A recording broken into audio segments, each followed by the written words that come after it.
মধ্যপ্রাচ্য, আফ্রিকা ও ইউরোপ সহ বিশ্বের বিভিন্ন দেশে উদযাপিত হচ্ছে ঈদুল আজহা। সৌদি আরবে শেষ হলো হজের মূল আনুষ্ঠানিকতা।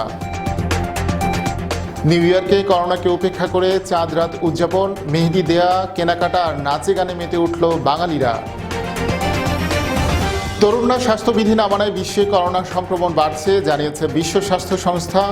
ভারতে আগের রেকর্ড ভেঙে আবারও করোনায় আক্রান্ত অর্ধলক্ষাধিক মানুষ। রিপাবলিকান শিবিরেই প্রত্যাখ্যাত মার্কিন প্রেসিডেন্ট নির্বাচন পেছানোর প্রস্তাব, ট্রাম্পের প্রস্তাবের বিরোধিতায় উভয় পক্ষ। আফগানিস্তানে গাড়ি বোমার বিস্ফোরণে নিহত অন্তত 17, এ হামলায় কোনো সম্পৃক্ততা নেই বলছে তালেবানরা। তাইওয়ানের গণতন্ত্রের জনক সাবেক প্রেসিডেন্ট লিভ তেং এর চিরবিদায়, হাসপাতালে ভর্তির 6 মাস পর মাল্টি অর্গান ফেইলিয়ারে মৃত্যু।